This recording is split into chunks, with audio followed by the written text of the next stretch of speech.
called the buyback principle, which states you don't hire to grow your business, you hire to buy back your time. It's a capacity over calendar problem. If you do the... To me, that's just one of those fun marketing things that people like Dan Martell, they're trying to establish their credibility, which he doesn't necessarily need to do. His success speaks for itself. This saying to me is a little cheesy. You don't hire to grow your business, you hire to buy back your time. You're maybe in the beginning, I believe that for small business owners, the first people you hire, you're hiring to buy back your time, because buying back your time allows you to grow. Buying back your time, by definition, is growing the company, because you're either filling up people with more tasks and putting them at capacity, which means you're going to need to hire someone to then help them with their current stuff because that need increased, or you're literally just hiring new people. Either way, the hire does grow your business. And we're to the point, your business will reach a stage in its growth cycle that you have freed up all the time that you need to free up. You've gotten all the tasks off your plate that you don't need to be involved with, but the business is still growing. And so you have to hire to grow. I have to hire more accountants as we get more accountants in, even though I personally am not doing any more tax work or accounting work for clients. So anyway, this saying was a little cheesy for me. Capacity over calendar problem. If you do the first, then you'll just add a bunch of overhead that you need to manage. But if you only hire people to buy back your time, then you get your time back to go be more valuable to your team, to generate more revenue and do things that light you up. So here's how the replacement helicopter. Nice. The hire you need to make, the feeling you're probably having right now, and I am not cool enough to travel around in a helicopter. So good on you, Mr. Martell, who I'd love to meet someday. I really do respect him.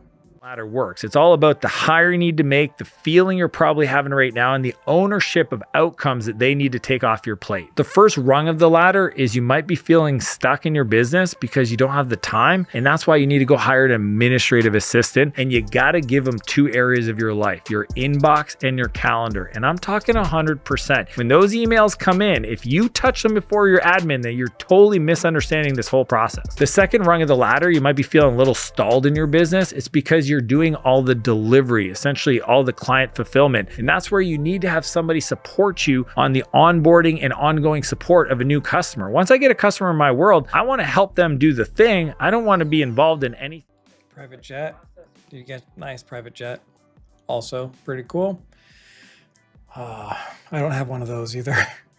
Gathering information or scheduling items in their calendar. The third rung is where you might be feeling some friction because you want to grow, but it makes it tough because you don't have a marketing system. That's the next hire. Now, when you bring that person in, I want you to make it clear that they own all traffic sources to your website, to your social media, and the campaigns that they should be defining and running on your behalf to generate leads every day. That marketing system should be running nonstop 24 hours a day to generate qualified leads to talk to. The fourth rung, this is where you start to feel freedom because it's a sales hire. And the moment you have somebody else, they can take all new opportunities, take all the sales calls, and most importantly, do the follow-up, because let's be honest, you're probably not doing them yourself, and hold them accountable to generate a yacht. We got the helicopter, private jet, a yacht. I mean, he's living a life that many people envy. Revenue. Now you have freedom because with 4 hires, admin, delivery, marketing, and sales, you can now go on vacation and have somebody else generate awareness of your business, have somebody else talk to them and bring them into your world and enroll them into your service, and then onboard them into your product or service in your business without you being there. 4 hires and you start to have freedom. The fifth rung of the ladder is flow. And the reason why I call it that is because having a leader that partners with you on your business to help you with strategy and outcomes, and that's the key. If you hire them and tell them what to do, then you hired the wrong person. But if they can come... Sorry, I'm actually just going to go back so I can show that image here. This is interesting to me. So I think this is where Dan and I are a little bit different from the standpoint of I would not consider myself a person who really could identify those are the feelings that I feel. I think you have someone who has, I think there's a possibility that there's a small business owner out there who, for example, needs a marketing hire, but is feeling stuck. So to me, that it feels very subjective, my feeling. I personally would rather go off of metrics that tell me what my next hire should be. So like for the 3.3 rule and the 3.3 system, we've created a business assessment. And when a business owner takes that, this free assessment is going to tell them the areas of their business that are going well and the areas that aren't. And it's going to give them on the areas that aren't, well, on all the areas, there's some advice, but on the areas that aren't going well, those are the areas they should focus on. What's the lowest hanging fruit of an action you can take as a business owner that's going to move the needle the most? Our assessment helps clients identify what that is so that they can determine, oh, that's the next hire I should have. And sometimes it's not even a hire. Sometimes it's just, you have the person, they just need a better system or they need to be trained better. But so that's, he and I are a little bit different on this, on the way we approach who to hire or what to fix in the business. I think what he's saying here is great. Some of you are probably watching this and like, oh, I get it. I understand those feelings and it makes sense to me. I'm not one of those people. So I just wanted to add that. There's nothing wrong with his model. I personally am just, I could feel one of those emotions when the next hire or the next thing I need to solve isn't related to the way he's built this replacement ladder.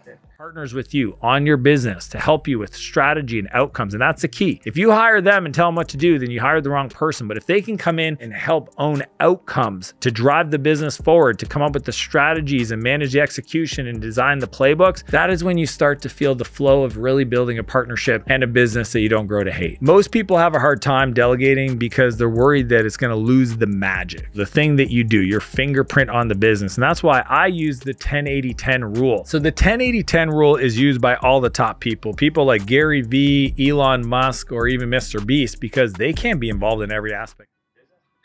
I'm pretty sure I know what he's talking about. I didn't know Dan Martell created the 10-80-10 rule, or if he's just saying it's something he does. 100%, we do this as well. The concept, and maybe I'm beating him to it in the video, the concept is, as the owner, you're involved in the critical first 10% of something, the project. Now, Dan Martell is a software guy, so he thinks a lot in terms of processes, he thinks a lot in terms of projects. In my business, a service-based business, for example, the accounting firm, while we look at it as a project, we do 20,000 returns, so that's 20,000 tax return projects, but they're all pretty much the same.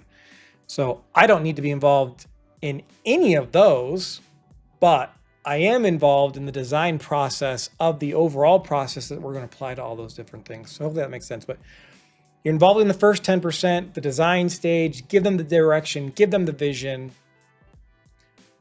Other people should be doing the 80%, and then they come back to you, hey, we're done. And then you review it, and maybe there's some things that you need to change. It could be as simple as just giving the sign off, but you are then verifying for you, did you communicate your vision the right way in the way it's executed? So you're involved in the bookends of the process. That's the 10-80-10 rule. Again, cool. I didn't know Dan created it. Cool. I've been doing that for a while, so I agree with him. Absolutely a great way to approach the different things you have to do.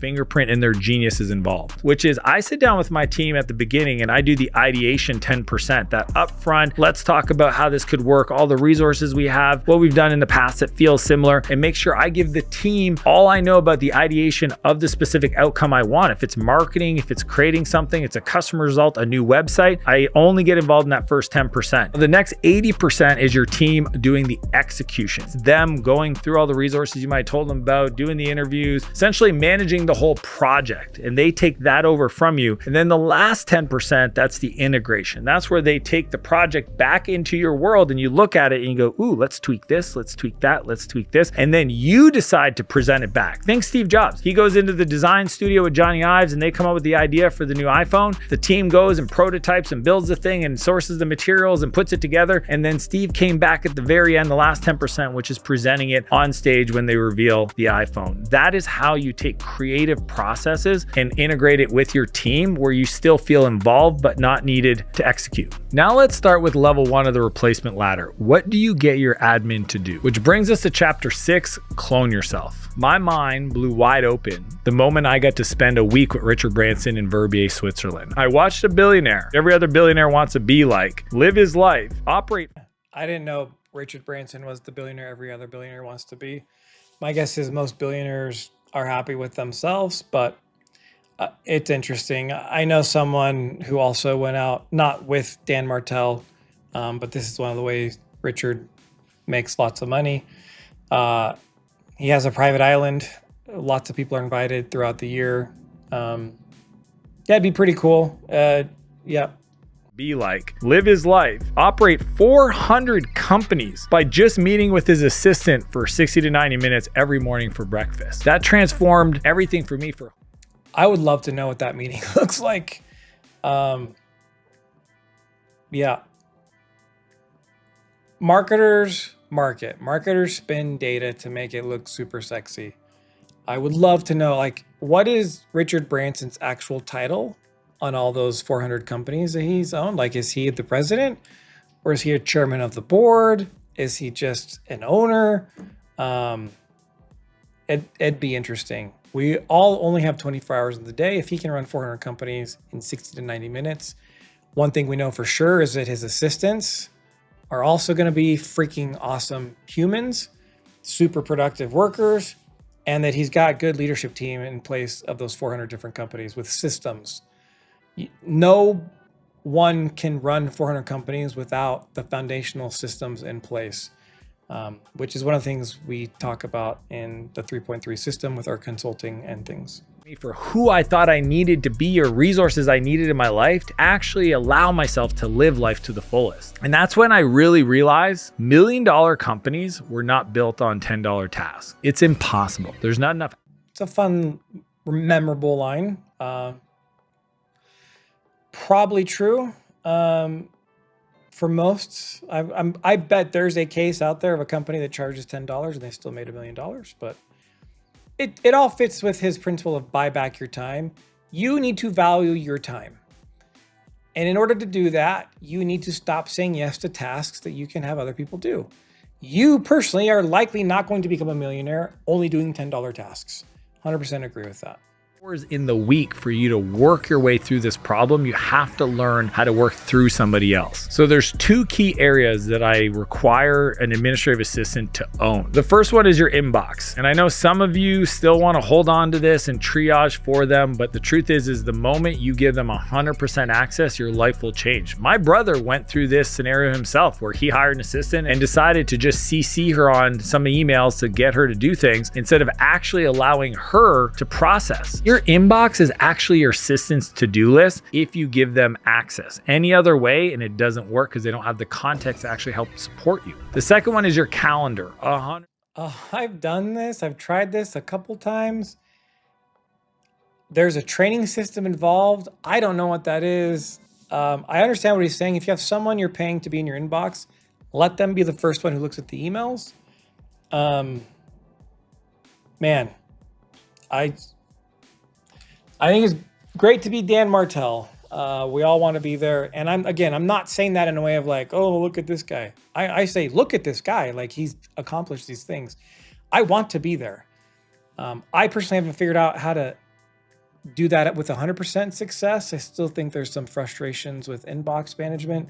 So frankly, it'd be pretty cool if he teamed up with a VA company and really walk them through his system. I've read some stuff on Dan Martell's system, and to me, it just wasn't enough for me to be able to figure out how to pull it off. I'd probably need some maybe individual personalized coaching from him to do it, apparently.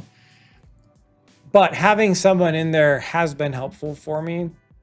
I don't think my assistant's doing it the same way his assistant is doing it for him. I also understand the calendar thing, like let someone else, that has worked out pretty well. I've given my assistant a few rules about how many meetings I want in a day, when I start my day, when I don't start my day. I put in my personal time off well in advance. And then if a customer emails, the admin should be familiar enough with you that most of the time they know who to schedule and not to schedule. But then they'll just ask, do you want me to schedule this? So I can say yes. And then they take all the time off my plate of like figuring out when to plug that person in based on the rules I've already given them. 100%. I don't put anything in my calendar. My assistant owns it. How can I ask her to be? So I put my personal stuff in the calendar.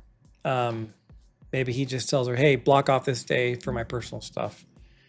To me, typing out that in a Slack message to my admin versus going to my calendar and just putting in the event to block it off, to me seems just as fast. And I'm not expecting them to know when I'm going to personally take time off, but I understand what he's saying here. He's taking a very strong stance on it, which I can appreciate. Responsible for my time and the effectiveness, making sure that every day just feels like I'm producing at the highest level and staying in my production quadrant if I don't give them full access. Most people have a hard time figuring out all the things that you should give your executive assistant to do. So if you want my personal playbook on everything detailed in regards to templates, structures, best practices, and canned responses, then just find me on Instagram at Dan Martell, 2 L's Martell, and message me the word EA YouTube, and I'll send you a direct link to my Google Docs so you can copy and paste it. That's pretty cool, right? I just told you I personally haven't been able to figure it out. I've read some of his other content. And so he is now creating a way for you to interact with his video and for him to find out who are people interested in his stuff by doing that. And I don't know if you know this, there are services out there. So specifically, he's telling you a phrase that is programmed into a software that he has. So when you message him, EA YouTube, that system automatically takes over and it'll probably communicate with you and talk like a normal human. And it's going to send you a link to, I'm guessing, a YouTube video he did on all his EA stuff. From a marketing, so this isn't even about the book, but just from a marketing principle standpoint, that's solid what he just did there. And the fact that a software is taking care of that for him and there's not a human involved, that's also a very effective way to send value to other people that doesn't take any time off of his plate. Solid move there. Google Docs so you can copy and paste that for your own needs. So now that you have your first hire made, how do you transfer things onto their plate without going crazy? Which brings us to chapter number 7, building playbooks. I don't know if you've ever seen the McDonald's way, but it's essentially their standard operating procedure for how they run McDonald's. Every aspect from how they cook the fries to every business has stuff that gets done the exact same way every time, or things that have principles around them. You 100% need this stuff documented. In our company, man, we have spent 6 to 7 years on this. We use Adobe Learning Management software and system. And I mean, it's super solid the way we have training. Because I don't know if you'll get into it, but having the standard operating procedures, or he calls it the business playbook, in my opinion, is not enough. You need a system that makes sure that information is being deployed into your company on a regular basis, because things change. I can say, hey, here's a business playbook. Cool, thumbs up. Read it if you have questions. Don't ask me first or second or third. Read the playbook. Ask other team members. But things might change. And so by regularly introducing and reteaching the principles to the company, you get feedback from team members on like, well, actually, I found a more effective way to do that. Or actually the software changed and that's not even an option anymore. Or, hey, there's a new software that maybe is better. Your people on your team who are working on the front lines are the best people to ask on how to do their jobs more efficiently. Anyway, so we'll see what he has to say, but I 100% support. You need to document the processes that you have within your business. Burgers essentially is documented, and they've created a system that any 14-year-old kid with no training or hardly any training can hit buttons and have that burger taste the exact same. Now I'm probably gonna have a hamburger today for lunch. In New York City or Melbourne, Australia. It is pretty wild. What I want you to consider is, how do you create your version of that? James Clear has this great quote that summarizes this philosophy, which is, people don't rise to the level of their goals. They fall to the level of their system. If you're not familiar with him, you gotta read Atomic Habits. Such a smart guy. He is consistently like #1 New York best time seller list week after week after week. Does a tremendous job with habits. We review his stuff almost every year as a company. And this quote is solid. It's straight on, man. It's so true. So you might have big visions and goals for your business, but if you don't have the systems in place, and your team can't support you on achieving those goals. And that's why I created the 4 C's of playbooks that my team uses every day. The first one is